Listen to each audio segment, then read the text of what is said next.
Welcome to War Bios, the podcast where we delve into the intricacies of military history's most pivotal battles. Today, we're going to explore one of the ancient world's most fascinating conflicts, the Battle of Hydaspes. This epic clash between the forces of Alexander the Great and the Indian king Porus is a testament to the enduring principles of warfare, where cunning strategy, bravery, and adaptability decided the fate of empires. In 327 BCE, Alexander the Great, having conquered a vast portion of the known world, turned his attention towards India, driven by an insatiable thirst for knowledge and a desire to expand his empire. The Indus River, with its lush valleys and formidable kingdoms, beckoned as a new frontier. Among these kingdoms was Paurava, ruled by the fearless and proud King Porus. Porus, a just and powerful ruler, had heard of Alexander's conquests and was determined to defend his kingdom against the Macedonian invasion. He was aware that the river Hydaspes, which flowed through his territory, would be the likely battleground. Porus began to prepare for war, assembling a vast army of infantry, archers, and cavalry, including his prized war elephants. Meanwhile, Alexander, having crossed the Hindu Kush mountains with his battle-hardened troops, was marching towards the Indus River. His forces were weary from their long campaigns, but still maintained the discipline and cohesion that had made them nearly invincible. As they approached the Hydaspes, Alexander knew that a formidable foe awaited him. He was well informed about Porus's military prowess and the unique challenges posed by the Indian army, particularly the war elephants. The armies of Alexander and Porus were about to engage in a battle that would not only decide the fate of Paurava, but also test the mettle of two great leaders. As the Macedonians approached the Hydaspes, they found the river swollen from the spring rains, making it a daunting obstacle. Alexander, ever the master strategist, began to contemplate how to cross this natural barrier and face the enemy on the other side. Porus, anticipating Alexander's move, positioned his army along the eastern bank of the Hydaspes, ready to repel the invaders. His war elephants, with their imposing presence, stood at the forefront, prepared to trample any who dared to cross. The air was thick with tension as the two armies faced each other across the river, each waiting for the other to make the first move. In the days leading up to the battle, Alexander's scouts reported on Porus's dispositions and the challenging terrain.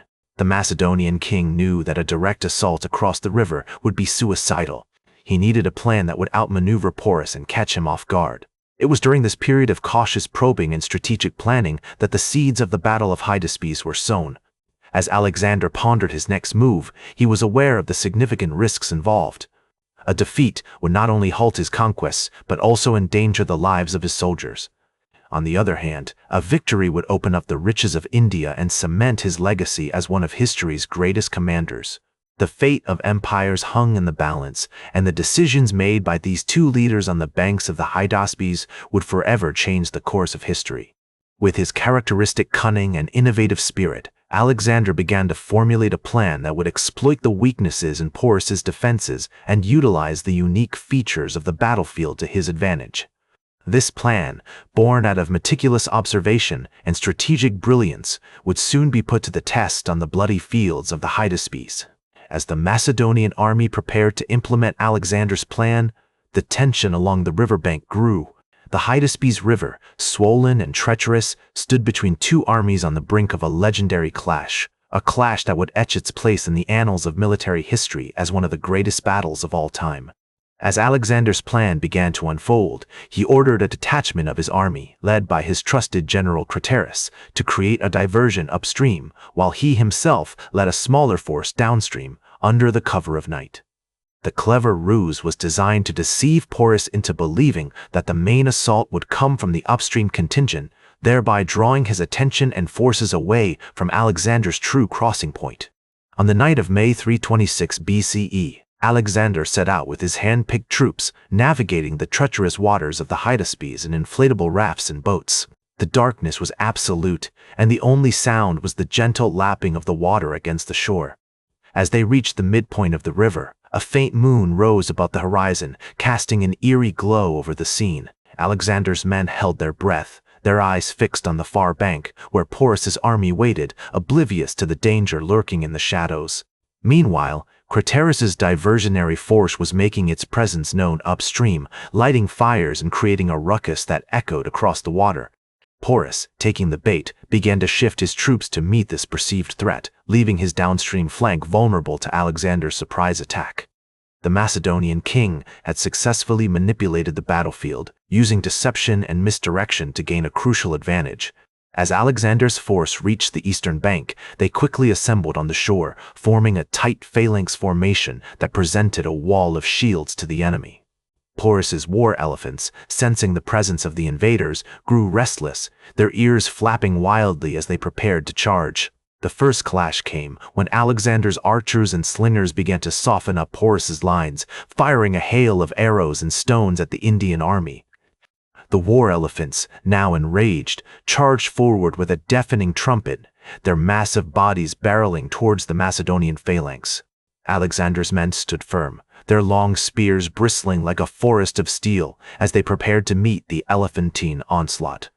One of Alexander's soldiers, a young Macedonian named Hydaspes, later recounted the terror he felt as the elephants bore down on them. "The earth shook beneath our feet as the beasts approached, their tusks glinting in the moonlight like scimitars. We knew that one misstep would mean certain death, trampled beneath the feet of these monstrous creatures." Yet, even in the face of such terror, Alexander's troops held their ground, a testament to their training and discipline. The battle raged on, with both sides trading blows and neither gaining the upper hand. Porus's army fought valiantly, but Alexander's superior tactics and training eventually began to tell. The Indian king himself was said to have fought bravely, wielding a massive spear and cutting down several Macedonians with his own hand. However, as the night wore on, it became clear that the tide of the battle was turning in favor of the invaders. As the first light of dawn crept over the horizon, Alexander's forces began to push forward, exploiting the weaknesses in Porus's defenses. The war elephants, exhausted and wounded, began to falter, their handlers struggling to control them. The Indian army, sensing defeat, started to waver, and soon the entire line was in full retreat. Alexander's men pursued, cutting down any who stood in their way as the battlefield descended into chaos. As the Indian army retreated, Alexander's forces gave chase, cutting down any who stood in their way. The pursuit was relentless, with the Macedonians driven by a desire to crush the enemy once and for all. According to the ancient historian Arrian, the Indians were slaughtered in great numbers, and their king, Porus, was wounded in the shoulder. Despite being wounded, Porus continued to fight, but eventually he was forced to surrender. After the battle, Alexander treated Porus with great respect, praising his bravery and martial skills. He even allowed Porus to retain his kingdom, albeit as a vassal of the Macedonian Empire. This decision was a testament to Alexander's cunning and strategic thinking, as it allowed him to secure a crucial ally in the region without having to commit significant resources to garrisoning the territory. The aftermath of the Battle of Hydaspes marked a significant turning point in Alexander's campaign in India. The victory had given him control over the Punjab region, and he was now poised to march deeper into the Indian subcontinent. However, his troops were growing weary, and the prospect of facing even more formidable foes, such as the Nanda Empire, was daunting. As Alexander pondered his next move, he received news that his satraps in Babylon and Persepolis were struggling to maintain order in the empire's eastern provinces. The situation was precarious, and Alexander knew that he had to return to the west to address these challenges. He decided to abandon his plans for further conquest in India and instead began a gradual withdrawal of his forces from the region. The Battle of Hydaspes would prove to be one of the last major conflicts of Alexander's life. He died just a few years later, in 323 BCE, at the age of 32. Despite his untimely death, Alexander's legacy endured, and the Battle of Hydaspes remained an important milestone in his campaign. As the historian Plutarch observed, the battle was a remarkable example of Alexander's military genius, and it marked the farthest extent of his conquests in Asia. Today, the Battle of Hydaspes is remembered as a pivotal moment in Indian history, marking the first major encounter between ancient India and the Western world. The battle has been the subject of numerous studies and interpretations, with scholars continuing to debate its significance and impact on the region. In modern times, the legacy of the Battle of Hydaspes can be seen in the many cultural and historical exchanges between India and the West.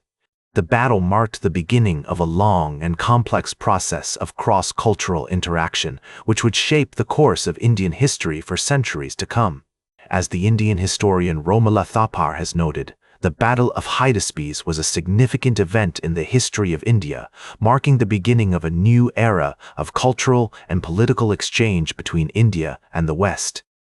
In conclusion, the Battle of Hydaspes was a defining moment in Alexander's campaign, showcasing his military genius and strategic thinking. The battle marked the farthest extent of his conquests in Asia and had a lasting impact on the region, shaping the course of Indian history for centuries to come. That's all for today's War Bios.